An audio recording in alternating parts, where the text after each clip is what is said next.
안녕하십니까. 문화경영학과 교수 김재형입니다. 한 학기 동안 여러분들과 인간과 사회를 함께 할 예정입니다. 오늘은 제1강 인간과 사회를 공부하는 이유에 대해서 함께 이야기를 나눠보도록 하겠습니다.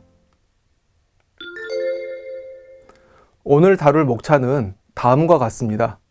먼저 사회학은 무엇을 할 수 있는가? 사회학을 왜 공부해야 되는가? 그리고 사회학적 상상력이란 무엇인가에 대해서 이야기를 나눈 다음으로 사회학이라는 학문은 도대체 무엇인가? 인간과 사회학은 사회학을 배우는 학문입니다. 과목입니다. 다음으로 마지막으로 사회학적 상상력을 통해서 보는 인간과 사회에 대해서 이야기를 나누도록 하겠습니다. 먼저 사회학은 무엇을 할 수 있는가? 우리는 사회학을 도대체 왜 공부해야 되는가에 대해서 말씀을 나누겠습니다.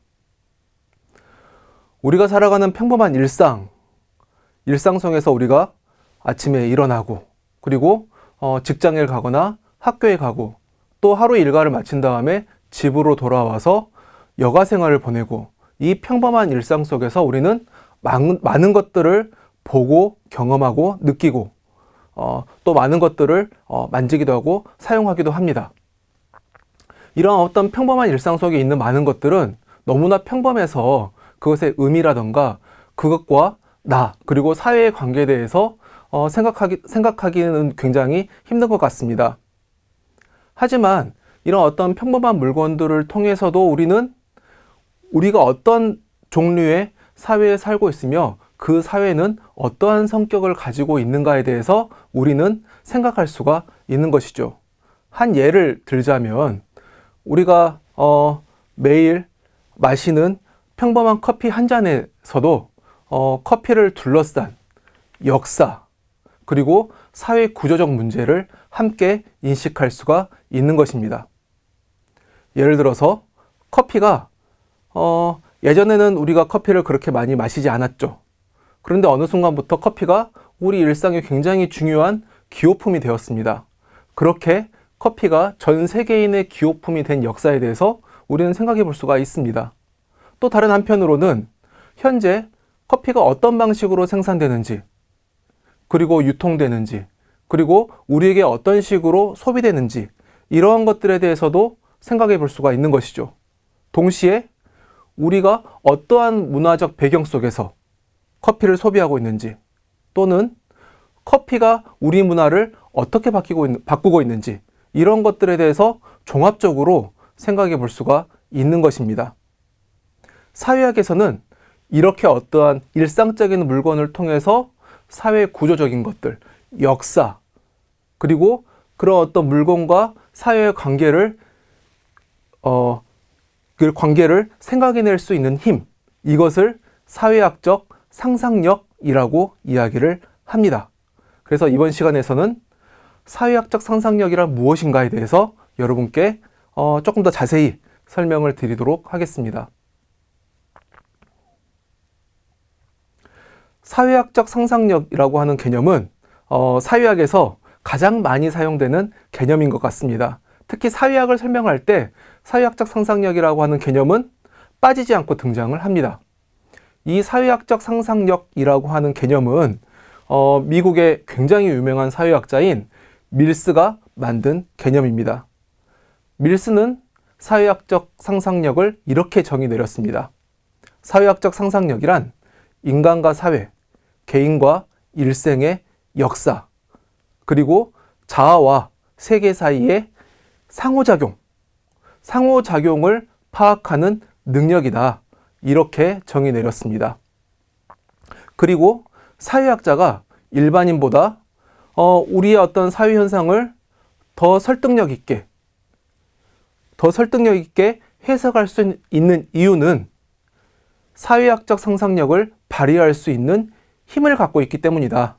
이렇게 이야기를 한 것입니다. 그렇다면 사회학적 상상력이라고 하는 것은 무엇일까요? 아직 잘 감이 안 오실 것 같습니다. 밀스는 다음과 같이 이야기했습니다.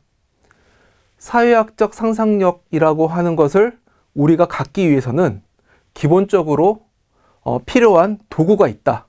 그럼 그 도구는 무엇이냐? 첫째, 생활 환경에 대한 개인의 문제를 생각할 수 있는 것. 또 다른 한편으로는 사회 구조에 관한 공적 문제를 생각할 수 있는 것. 평범한 개인의 문제들. 그리고 또 다른 한편으로는 넓은 범위의 우리 사회의 공적 문제를 생각할 수 있는 것. 어떻게 생각하느냐? 그것을 일단 개인의 문제와 공적 문제를 구별할 수 있는 것이 필수적으로 필요하다라고 이야기를 했습니다. 자, 개인의 문제와 공적 문제를 구별한다고 하는 것은 개인의 문제와 공적 문제가 별개로 독립되었다라는 것을 의미하는 것은 아닙니다. 당연히 개인의 문제는 공적인 문제와 연결이 되어 있고 개인의 문제는 공적인 문제에 영향을 항상 줍니다. 반대로 공적인 문제는 개인의 어떤 삶에 끊임없이 영향을 주게 되는 것이죠.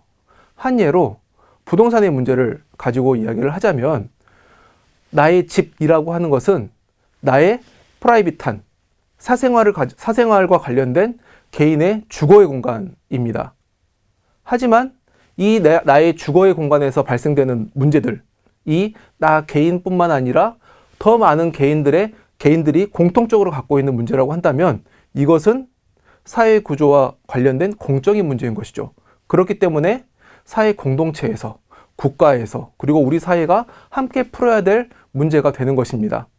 반대로 어떤 정부의 부동산의 정책 또는 사회 경제적인 집과 관련된 여러 가지 사람들의 생각, 문화, 이런 것은 동시에 나의 개인적인 공간인 어떠한 집에 영향을 미치게 되는 것입니다. 자, 다시 설명을 드린다면 사회학적 상상력에 필요한 기본적인 도구는 무엇이냐? 기본적으로 개인의 문제와 공적 문제를 구별한다는 것. 그렇게 구별을 해야만 개인의 문제와 공적 문제의 사이의 상호관계를 우리가 명확하게 이해를 할 수가 있는 것입니다. 그렇다면 이러한 기본적인 어떤 기본 도구를 가지고 사회학적 상상력을 갖는다고 하는 것은 나 개인에게 어떤 의미가 있는 것일까요? 나는 누구인가? 나는 어떤 사람인가? 나는 이 사회를 어떻게 이해를 하고 어떠한 방향으로 나아갈 것인가? 를 생각하는데 그런 어떤 질문에 해답을 주는데 사회학적 상상력은 굉장히 큰 도움을 줄 수가 있습니다. 나 개인은 다른 사람들과 다른 굉장히 독특한 어떠한 성격을 가지고 있는 독립적인 주체이지만 그럼에도 불구하고 나의 삶을 이해하는 것, 나를 제대로 이해하기 위해서는 나 개인의 역사뿐만 아니라 내 사회, 내 국가, 그리고 전 세계의 어떠한 거시적 역사 과정을 알고 그것을 이해하고 그것과 내 삶을 관계론적으로 어떠한 상호 관계를 갖고 있는가를 통해서 총체적으로 사고해야만 나는 누구인가? 나는 이 사회에서 어떤 존재인가? 그리고 나는 앞으로 어떠한 방향으로 나아갈 것인가? 이러한 질문들에 대해서 적절하게 대답을 구할 수가 있을 것입니다.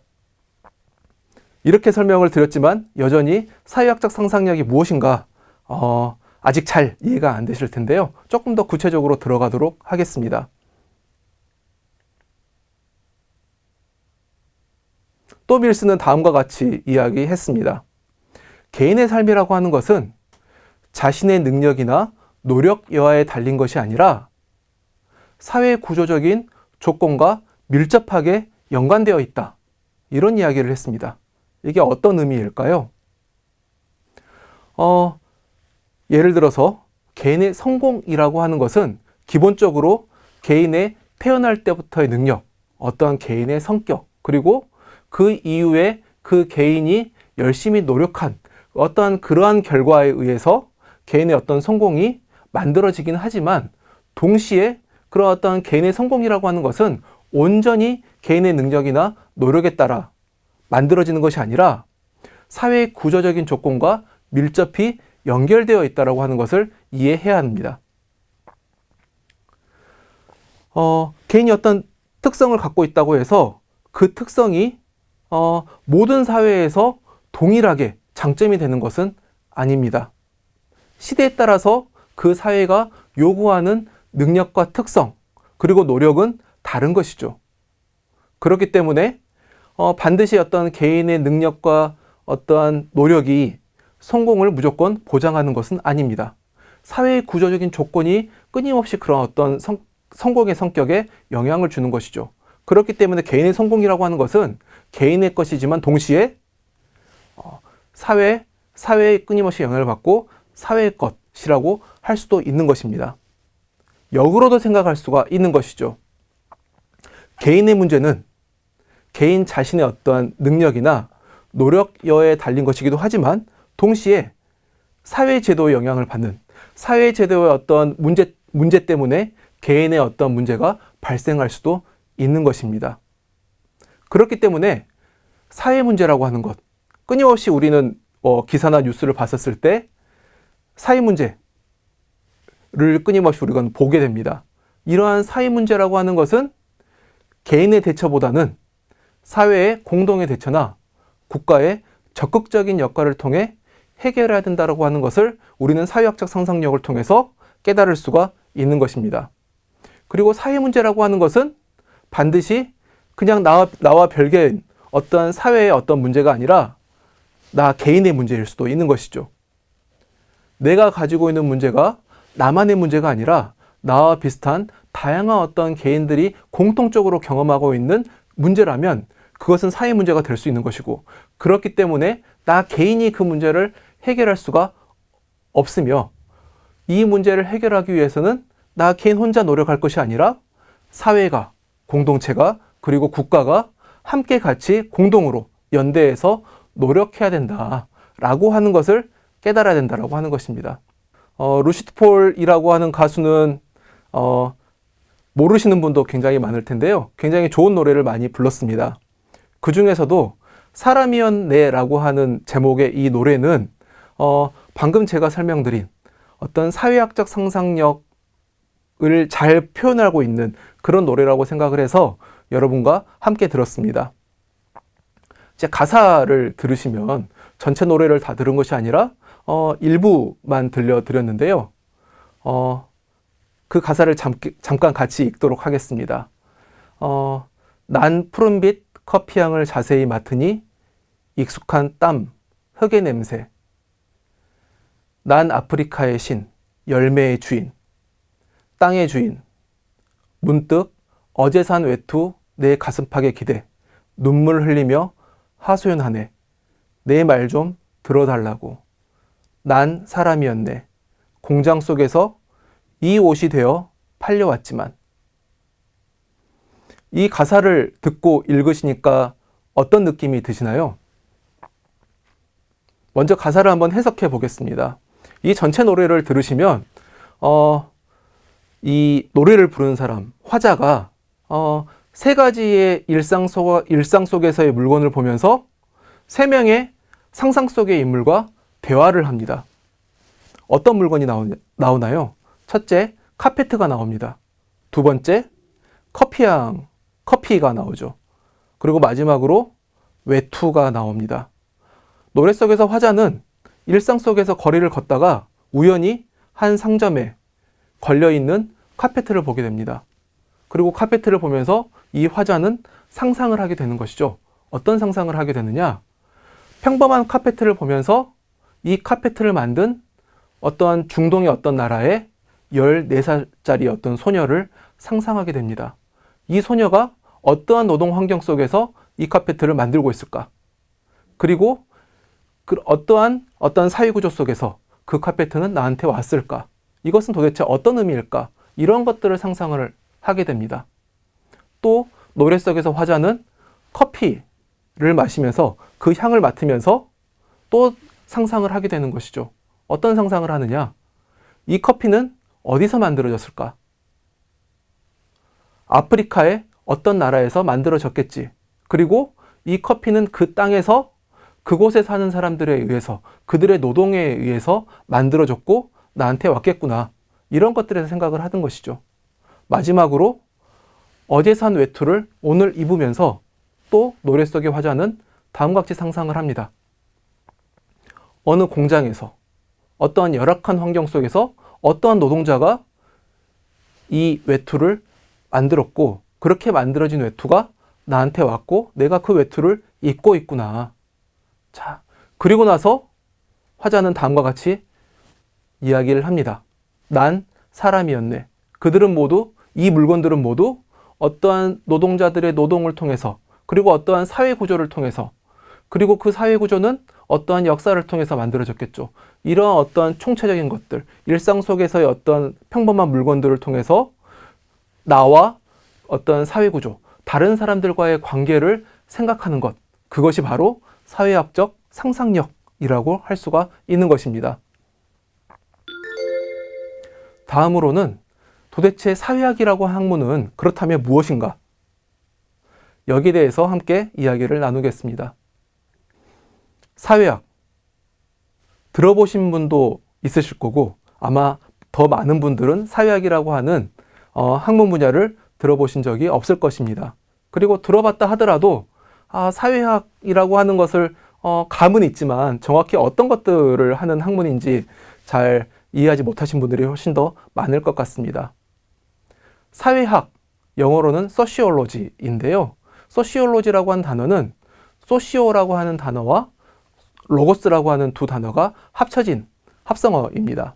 로고스는 이성, 능력, 학문을 나타내는 어원을 가지고 있는 단어이고 소시오는 소사이어티라고 하는 어떤 공동체, 사회라고 하는 것들을 의미하는 어원을 가지고 있는 단어입니다. 소시올로지는 그래서 사회를 연구 대상으로 삼는 학문 분야라고 할 수 있습니다. 하지만 사회를 어떻게 연구하느냐? 사회의 어떤 것들을 연구하느냐? 사회 현상들을, 끊임없이 우리 주변에서 발생되고 있는 사회 현상들을 어떻게 과학적으로 이해해서 설명하려고 하는 학문입니다. 그래서 사회학이라고 하는 것은 이러한 것들을 설명하는 학문인데요. 여기에 대해서는 훨씬 더 구체적으로는 이 강에서 다시 설명을 드리도록 하고, 이 사회학이라고 하는 것은 전통적으로 옛날부터 있었던 학문 분과가 아니라 19세기에 유럽 사회가 근대화되고 새로운 어떠한 사회 현상이 만들어지는 등 산업화와 시민혁명 등에 의해서 새로운 어떠한 근대 서양 사회가 만들어지는 과정 속에서 그런 것들을 배경으로 등장한 새로운 학문, 근대적인 학문이었습니다.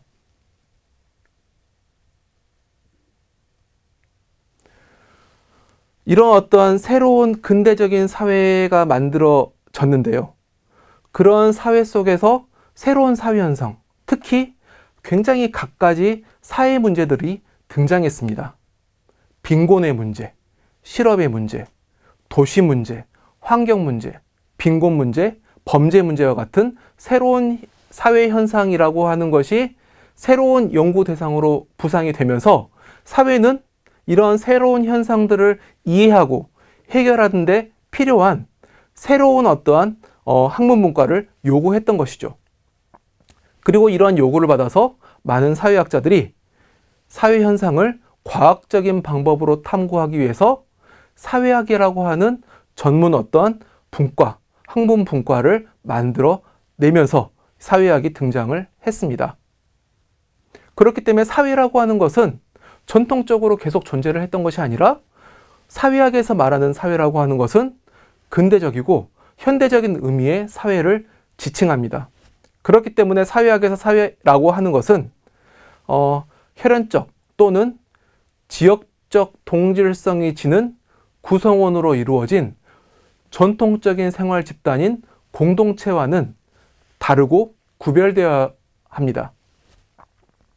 전통적인 생활 집단인 공동체라고 하는 것은 예를 들어서 조선 시기에 농촌을 중심으로 어떠한 이루어지고 있는 공동체는 비슷한 사람들이 모여 있죠.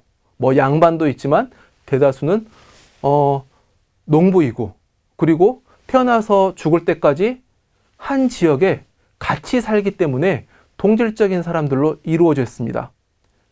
혈연적 또는 지역적 동질성을 가진 어떤 구성원으로 이루어져 있는 것이죠.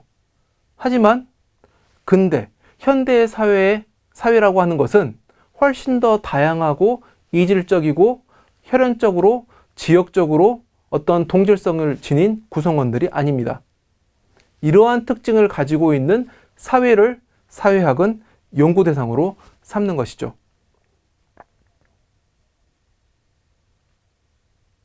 그렇기 때문에 사회라고 하는 것은, 사회학에서 말하는 사회라고 하는 것은 배경, 혈연, 취향, 직업, 생각 등이 다른 이질적인 개인들이 그냥 자연스럽게 모인 것이 아니라 인위적이고 어떠한 특정한 의도적인 목적을 가지고 만나서 이룬 결사체라고 할 수가 있습니다. 이렇게 이질적인 구성원들이 함께 모였음에도 불구하고 사회라고 하는 공간에서 함께 모여서 삶을 꾸려가기도 합니다. 그렇기 때문에 사회라고 하는 것은 이질적인 구성원들이 서로 관계를 맺으며 교류하는 인간들의 집합이다. 이렇게 말할 수가 있는 것이죠.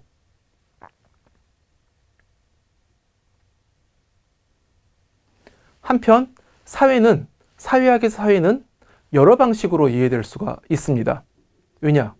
현대 근대 사회는 굉장히 복잡한 사회 구조로 이루어졌기 때문입니다. 그리고 인간과 사회를 어떻게 이해하느냐는 시대와 학자에 따라서 달라질 수가 있습니다. 사회학 안에는 굉장히 다양한 또 사회학 분과들이 있습니다. 법사회학도 있고요, 경제사회학도 있고, 문화사회학, 역사사회학, 이러한 다양한 사회학들이 존재를 합니다. 각 사회학들은 그 관점에 따라서, 연구 대상에 따라서 사회를 다르게 보는 것이죠. 법사회학에서는 사회라고 하는 것은 사회 속에서는 법, 규정, 규칙 이런 것들이 중요하다. 사회를 이해하기 위해서는 법을 우리가 연구 대상으로 삼아야 된다. 그러면 그 사회의 성격은 굉장히 다르게 설명이 되겠죠. 반대로 경제사회학에서는 법도 중요하지만 경제가 훨씬 더 사회를 설명하는데 중요하다. 우리는 경제를 더 보겠다. 법사회학자와 경제사회학자는 다르겠죠. 문화사회학도 마찬가지입니다. 역사사회학도 사회를 다른 방식으로 보게 되는 것이죠. 이렇게 시대와 학자에 따라서 사회를 보는 관점들은 매우 다를 수가 있습니다. 그럼에도 이러한 차이에도 불구하고 사회학은 공통적으로 보려고 하는 것들이 있습니다. 무엇이냐? 인간과 사회와의 관계, 그리고 사회의 어떤 속에 있는 다양한 구성 요소들 사이에 어떤 관계들을 통해서 사회 현상을 전체적이고 관계론적이고 그리고 종합적으로 보려고 하는 그러한 공통점이 있습니다. 경제와 정치와 문화와 종교, 그리고 이데올로기 등 다양한 영역과의 관계를 서로 연관시켜서 종합적으로 설명을 하려고 한다라고 하는 것입니다. 자, 이러한 특징 때문에 사회학은 다른 학문문과와 굉장히 다르다라고 할 수 있습니다. 법학, 주로 법을 공부하죠. 경제학은 경제만을 봅니다. 철학, 인간의 사고만을 생각을 하죠. 하지만 사회학은 이 모든 것들을 관계 속에서 종합적으로 이해하고 설명하려고 하는 학문이라고 하는 어떤 특징을 가지고 있는 것입니다. 자, 다음으로 사회학 고전 맛보기 시간입니다. 함께 영상을 보도록 하겠습니다.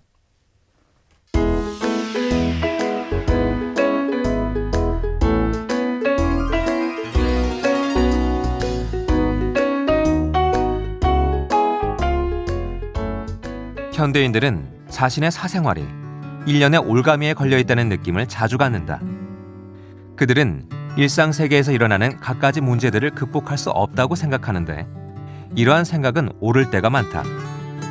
실제로 일반인들이 직접 의식하는 것이나 또는 하고자 하는 일들은 그들이 살고 있는 개인적인 생활 환경에 국한돼 있으며 그들의 비전과 세력 역시 직업, 가족, 이웃 등의 근거리 배경에 국한돼 있다. 그 밖에 다른 환경에서는 대역으로 활동하거나 혹은 방관자의 입장에 머물고 만다. 따라서 비록 모호하게나마 자신의 직접적인 생활 영역을 넘어서는 야망이나 그에 따른 위협을 의식하면 할수록 올가미에 걸린 듯한 느낌은 더욱 강해진다. 올가미에 걸렸다는 이러한 느낌의 근저에는 전체 사회구조 자체에 비개인적인 것처럼 보이는 변화가 작용하고 있다. 현대 역사의 사실은 남녀 각 개인의 성공과 실패에 관한 사실이기도 하다. 계급의 흥망에 따라 개인은 취업자가 되기도 하고 실업자가 되기도 한다. 자본 투자율이 오르고 내림에 따라 용기를 얻는 사람이 있는가 하면 파산을 하는 사람도 있다.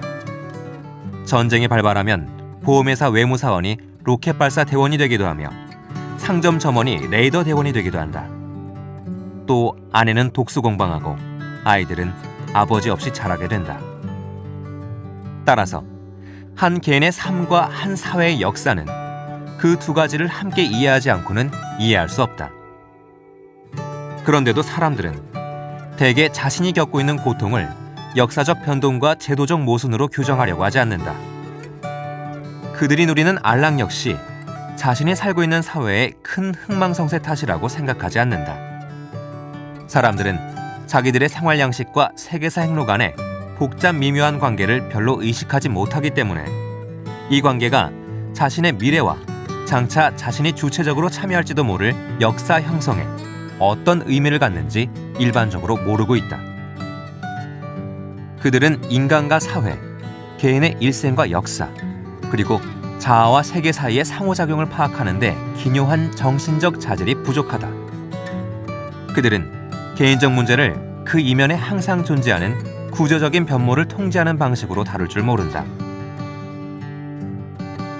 사람들에게 필요한 것은 정보만이 아니다. 오늘날과 같은 사실의 시대에는 정보 자체가 사람들의 관심을 지배하며 그것을 소화할 능력을 압도해버리는 경우가 흔하다. 그들에게 필요한 것은 이성의 기술만이 아니다. 비록 그것을 습득하려는 투쟁이 그들의 한정된 도덕적 에너지를 고갈시키고 말지만 말이다. 그들이 실제로 필요로 하고 필요하다고 느끼는 것은 다름 아니라 세상이 어떻게 돌아가는지, 그리고 자신들 내부에서 어떤 일이 일어나는지를 선명하게 요약할 수 있도록 정보를 이용하고 이성을 발전시킬 수 있게 해주는 정신적 자질, 즉 사회학적 상상력이다. 사회학적 상상력을 소유하고 있는 사람은 거대한 역사적 국면이 다양한 개인들의 내면 생활과 외적 생애에 어떤 의미를 갖는지 이해할 수 있다. 또 사회학적 상상력이 있는 사람은 개인이 일상적인 경험의 혼란 속에서 어떻게 자신의 사회적 위치를 잘못 인식하는가를 고려할 줄 안다. 사회학적 상상력은 우리로 하여금 역사와 개인의 일생, 그리고 사회라는 테두리 안에서 이루어지는 이 양자 간의 관계를 파악할 수 있게 해준다. 바로 이것이 사회학적 상상력의 과제이며 약속이다. 사람들은 이 세계가 어떻게 돌아가고 있으며 사회 안에서 개인의 일생과 역사가 교차되는 조그만 점인 자신 속에서 어떤 일이 일어나는지를 이해하고자 할 때 그러한 사회학적 상상력을 쓰는 것이다.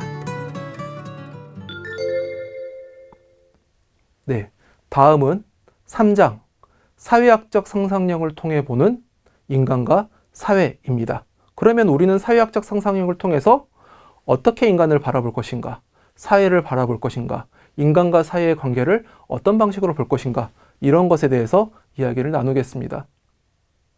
자, 다시 커피 이야기로 돌아올 텐데요.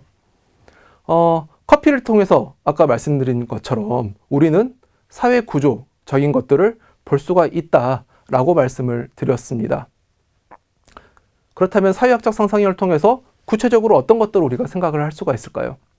자, 저는 오늘 아침에도 커피를 한 잔 마셨는데요. 자, 커피를 마시면서 이런 생각을 할 수가 있는 거죠. 제가 옛날에는 그렇게 지금처럼 어떤 카페가 많지가 않았고 그전에는 다방이었겠죠. 그전에는 사람들이 커피보다는 차를 더 많이 마셨을 것입니다. 하지만 시간이 지나면서 국내 커피 시장은 급속히 성장을 하고 있고 지금은 거리 어느 곳을 가든지 심지어는 시골에 가도 카페를 만날 수가 있습니다. 국내 커피 시장이 급속하게 성장하고 있는 것이죠. 그리고 최근에 어떠한 커피 시장의 성장은 대형 커피 전문점의 증가와 관계되어 있습니다. 개인들이 운영하는 커피 전문점도 많지만 대부분 우리가 보고 자주 가는 곳은 대형 커피 전문점입니다. 이런 어떠한 경제적인 것들, 우리가 소비하는 공간이 어떤 공간인지에 대해서 커피 한 잔을 마시면서 생각할 수가 있는 것이죠. 그런데 또 생각은 이어집니다. 커피 가격이 너무 비싸더라. 매일 여러 잔의 커피를 마시면 경제적으로 좀 부담이 되죠. 자, 커피의 높은 가격의 원인은 무엇일까? 많은 학자들은 이렇게 이야기를 하고 있습니다. 대형 커피 전문점들이 시장을 장악하고 있다. 그리고 그들이 시장을 장악하고 있기 때문에 커피 가격이 계속 상승되고 있다. 그렇다면 왜 대형 커피 전문점들은 커피 가격을 상승시키고 있을까요? 대형 커피 전문점들은 좋은 입지에 카페를 만들어야만 훨씬 더 많은 커피들을 팔 수 있기 때문에 부동산 가격이 굉장히 높은 곳에 보통 위치하고 있습니다. 그리고 이러한 부동산 가격을 만회하기 위해서 훨씬 더 커피 가격을 높이고 있다더라. 이런 것들도 생각해 볼 수가 있는 것이죠. 또한 그러니까 자신의 어떤 브랜드를 훨씬 더 사람들에게 친숙하게 하기 위해서 광고들을 많이 하는데 브랜드 광고 비용이 훨씬 더 많이 추가될 것이다. 그리고 만약에 외국에서 온 그런 커피 전문점이라고 한다면 로열티를 지불해야 되기 때문에 커피 가격이 높아지겠구나. 이런 생각들도 할 수가 있는 것입니다. 경제적인 측면을 생각해 볼 수가 있는 것이죠.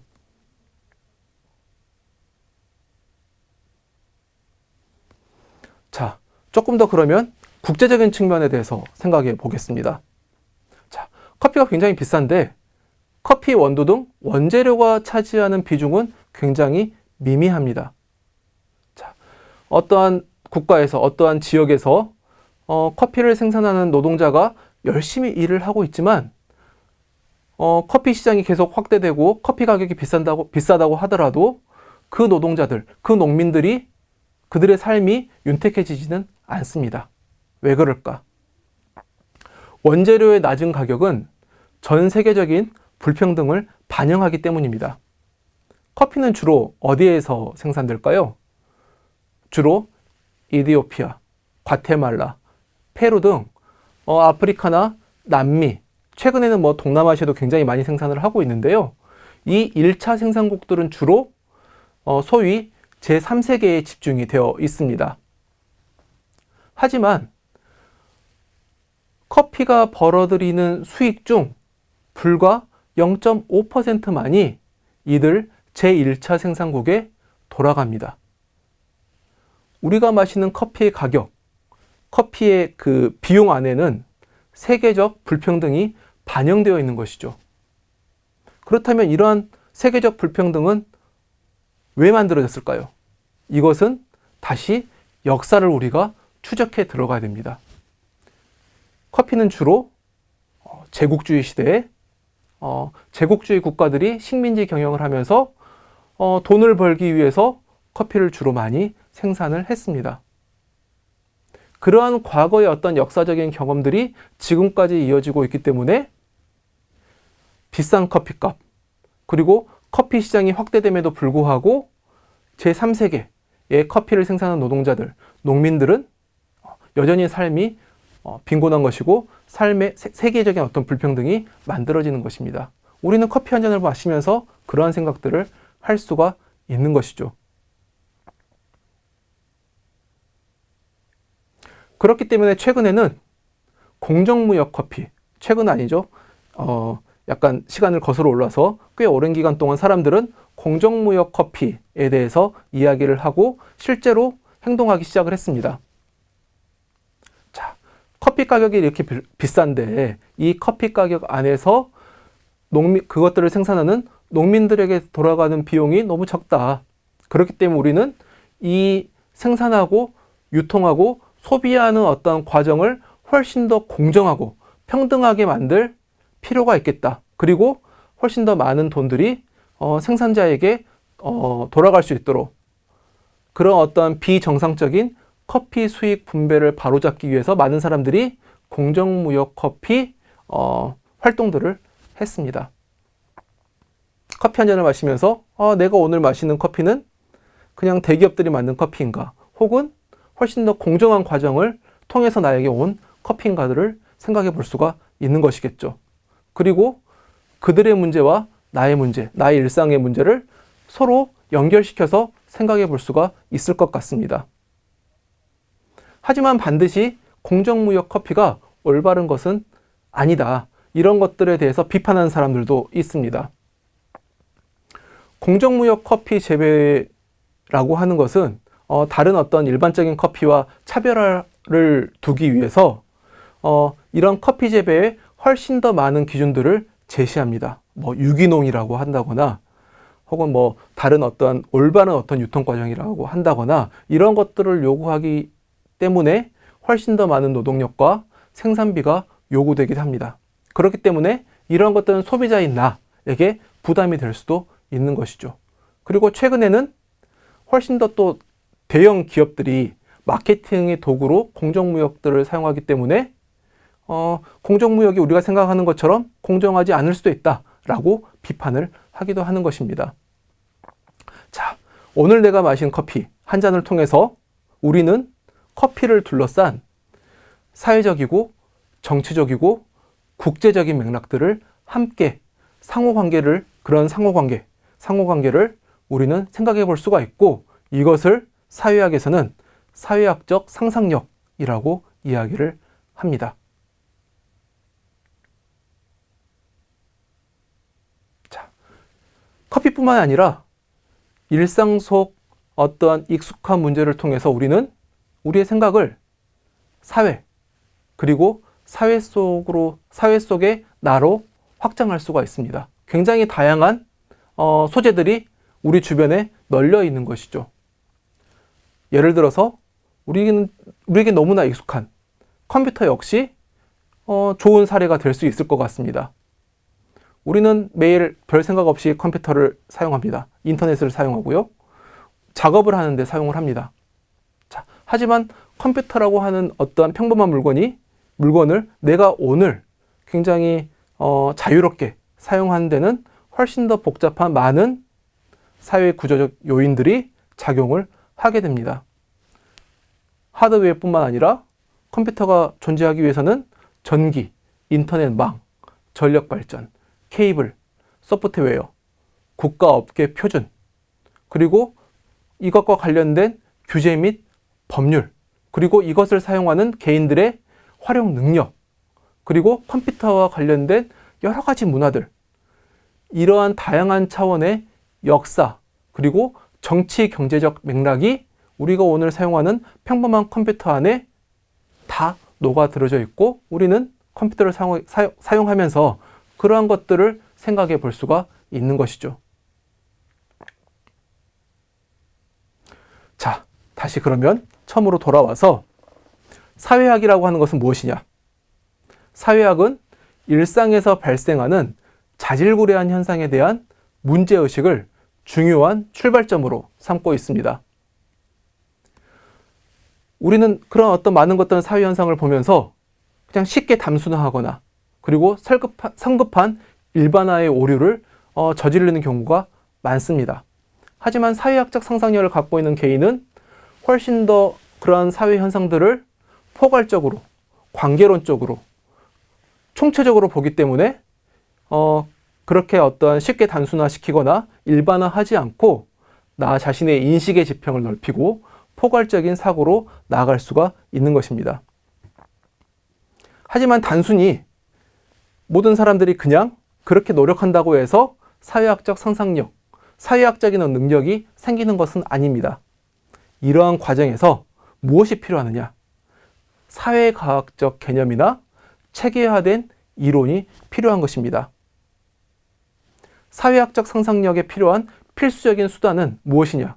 사회학이 여러분들에게 제공할 수 있는 것은 사회 현상을 훨씬 더 포괄적으로, 전체론적으로, 관계론적으로 이해하는 데 필요한 도구인 개념, 그리고 체계화된 이론을 여러분들에게 줄 수 있고, 이번 인간과 사회를 통해서 여러분들에게 저와 같이 이런 것들을 훈련하도록 하겠습니다. 오늘 강의는 여기까지이고요. 다음 시간에는 2강 사회학의 형성과 발달에 대해서 함께 공부해 보도록 하겠습니다. 다들 수고하셨습니다.